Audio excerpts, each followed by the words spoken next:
your home for over 17 years of horse racing action. The Sport of Kings, featuring Tommy Walski. On today's show, we have a very special treat for horse racing fans in Canada as we look at 2 decades of racing at Woodbine. And now here he is, BC's ambassador to horse racing, Mr. Tommy Walski. Hello everybody and welcome once again to this edition of the Sport of Kings, and it is a special edition of the show as we look back at unforgettable moments from Canadian thoroughbred horse racing history. The footage you're about to watch was provided by Woodbine Entertainment. It was produced by Rob Platt. Once again, sit back, relax, and enjoy with limited commercials. One single-day event defined 1996 for Woodbine Racetrack. This event helped to showcase the facility in its 40th year of operation. On October 26, 1996, the magic of Woodbine was introduced to the racing world. While millions of race fans tuned into the broadcasts of the race, almost 42,000 crammed into the Toronto facility. Not only was this the first time that Woodbine hosted such a prestigious event, it was the first time that bleacher seating was erected at Woodbine to handle a large crowd. It was also a day of firsts for the Breeders' Cup. This was the first time that a racetrack had to be dyed a different color for television coverage. It was the first time the race's entry conditions were challenged when Rick's Natural Star finished well behind the field in the Breeders' Cup turf. And it was the first time that a female trainer won a Breeders' Cup race. The world watched in awe as Janine Sahadi led Lita Justice to the winner's circle for the Breeders' Cup Sprint. Lita Justice, a great blur in the stretch. It's Lita Justice, the last to first winner of the sprint. That day was also the day that Woodbine experienced the dominance of D. Wayne Lucas. The future Hall of Fame trainer came into the Breeders' Cup that year with a total of 10 starters. In the end, it was Boston Harbor and jockey Jerry Bailey who brought Lucas a win in the Breeders' Cup Juvenile, a win that helped cement an Eclipse Award for the colt later that year. October 26th was a day of emotion. After suffering a near-fatal spill earlier in the year, jockey Walter Swinburne was overcome with joy after winning the Breeders' Cup turf with 13-1 starter Pilsudski. And also I dedicate this to my parents who, without their support, this day wouldn't have been possible. That day in 1996 also marked a sad occasion, as an equine superstar chose Woodbine as the site for his final race. When the gate opened in the Breeders' Cup Classic, a crowd of 42,000 stood to watch the heavily favored Cigar. Hoping for a repeat of the previous year's event, the crowd cheered the champion on, as the final furlong was a 4-way battle that resulted in the closest finish of the day. At the wire, it was Alphabet Soup who prevailed by a nose over Preakness winner Louis XIV, leaving Cigar to finish third by a head. Though he was denied a final victory, Cigar was still the belle of the ball, leaving his fans with one of the most memorable stretch battles ever waged at Woodbine. Cigar, the heart of a champion, trying to get him. It's Alphabet Soup. Cigar on the outside. Louis XIV. Alphabet Soup has scored a shocking upset. Cigar has been denied another victory in the Breeders' Cup Classic. Another Breeders' Cup had come and gone. But this time, history was made on Canadian soil as Woodbine proved itself worthy of inclusion among the top racetracks in North America. In the 13 cups that I've been to, and we've had multiple entries in all of them, I don't think we have ever been treated better. I don't think anybody has ever done a better job in the 13 cups prior to this one. I openly and publicly say to you, I think this is the best job anybody's done.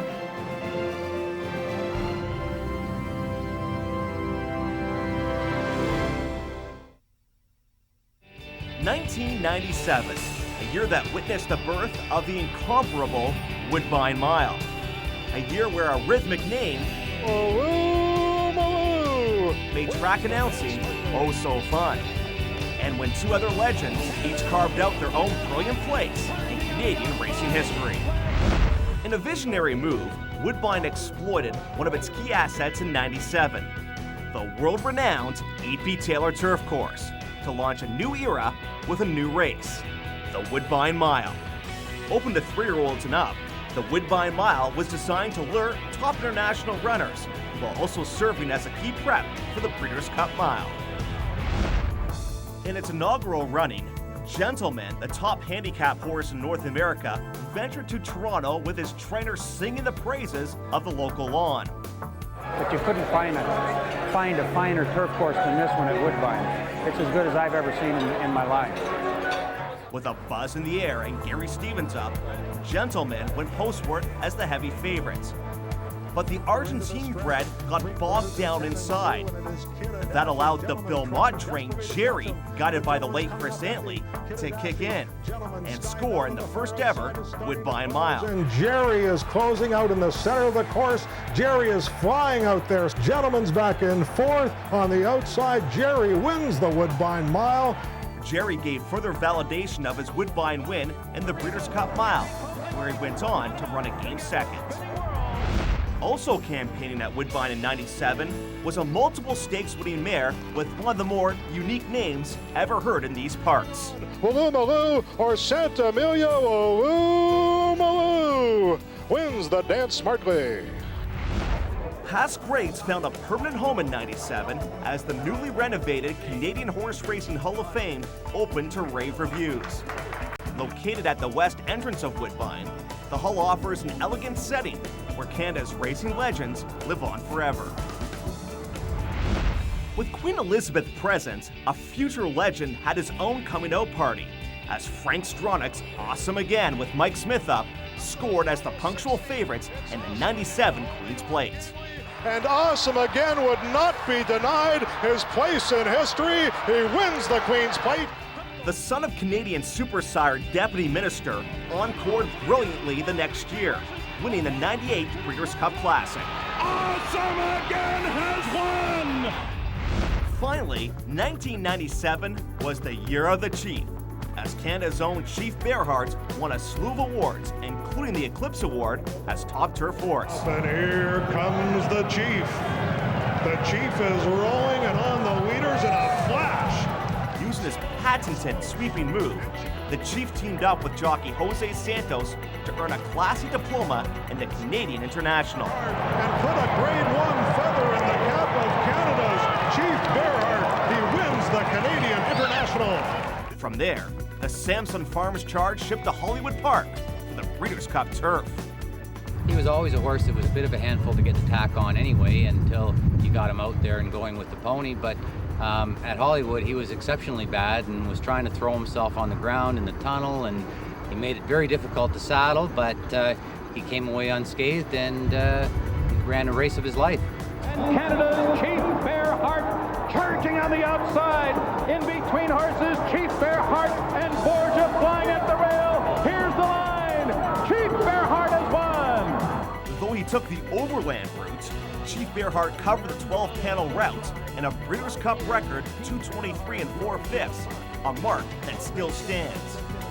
The Chief's win was especially gratifying for the Samuel family, as Father Ernie watched the Chief's triumph back home in Toronto while recovering from an illness. It's got to be such a special moment for your dad. It is. I would imagine that probably the screaming we heard was Dad from home. All right. And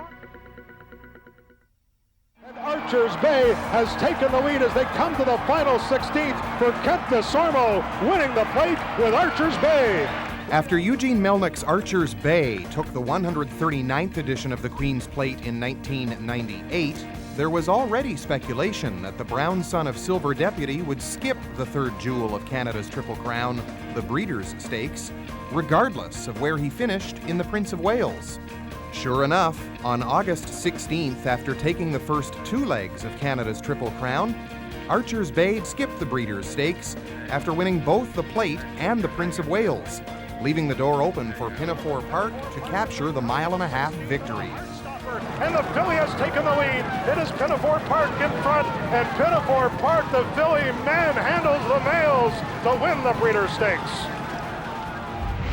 After conquering the dirt oval at Woodbine in the Queen's Plate aboard Archer's Bay, superstar jockey Kent DeSormo later returned to try his hand at glory on the E.P. Taylor turf. Aboard second-choice Labib for trainer Neil Drysdale, DeSormo rallied the son of Lear fan from the back of the pack to catch French invader Jim Antonic at the wire. And you get that I'm going to win feeling, you know, you start feeling light on your feet and really excited. And as we approached the wire, maybe 100 yards out, I asked him for his life, and he just exploded. Labib runs after Jim Antonic from the outside, down to these two. Here is the finish. Here is the wire. Labib, and a spectacular photo finish. The adrenaline pump, the thrill of victory, as we all say, and it's just glad to be here. Also in 1998, after 6,449 trips to the winner's circle, Sandy Hawley hung up his tack for the final time, retiring where his storied career began. Kind of mixed emotions, you know, I'm going to miss the riding part, I'm going to miss the thrills, but I'm not going to miss the spills. But I am going to miss coming down the stretch, and those stretch duels, whether you win, lose, or draw, it's just an exciting sport to be in. But I am looking forward to moving on. Later in '98, Sandy was rewarded for that career as he was inducted into Canada's Sports Hall of Fame. Woodbine announced a plan for $10 million in renovations, including a new paddock, jock's room, and an impressive new main entrance. Defending champ Chief Bearheart could not catch Royal Anthem, ridden by Gary Stevens in the 61st running of the Canadian International.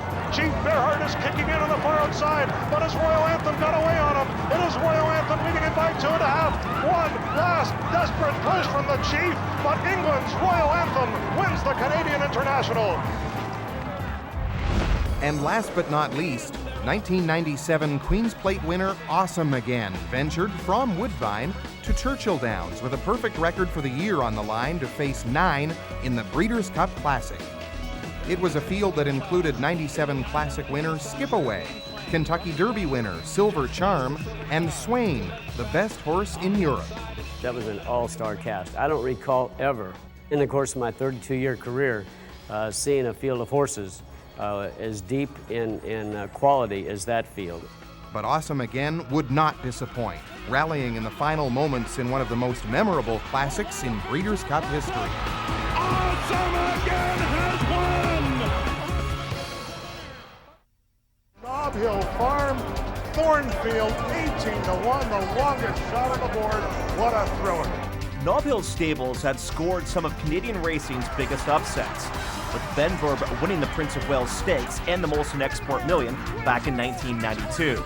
And in 1999, gaining ground with every stride, here comes Thornfield. hometown hero Thornfield, entering as the longest shot on the board, won the Canadian International for owner Steve Scarborough, trainer Bill England, and jockey Richard Dos Ramos. Sensational win here, Thornfield the upset winner. Well, it's a great feeling for us. It's the home team. We managed to keep the money in Canada. We're really happy. A one-horse wrecking crew. He's going to win the Queen's Plate. This impressive gray woodcarver pulled off a stunning 5-length victory in the 1999 Queen's Plate. The victory gave ecstatic owner Gus Schickedance, trainer Mike Keogh, and jockey Mickey Walls their first plate score and dreams of a Triple Crown run. But it was filly sensation Gandria who finished second in the plates that would later turn the tables on the son of Woodman, nipping him in the final strides of the second leg of Canada's Triple Crown. Who's it going to be in the Prince of Wales? It is her. It is Gandria. She defeats Woodcarver. Sunday, August 15th, 1999 will forever be remembered by Canadian racing fans as Ladies' Day. Free Vacation trying to hold on. And on the far outside is American Falcon, but Free Vacation, the filly, wins the Breeders' Stakes. Free Vacation, a 15-1 long shot and the only filly in a 13-horse field, along with jockey Lori Goulas, beat the boys in the 109th edition of the Breeders' Stakes. Free Vacation also took female turf horse honors that year, and Lori Goulas became the first female rider ever to win a Canadian Triple Crown race. What happened, I was in a race and a horse come by me real quick. He come in very slightly, enough for my horse to clip his heels. Down I went, all I seen was the ground coming at me, and woke up in the hospital the next day. It was about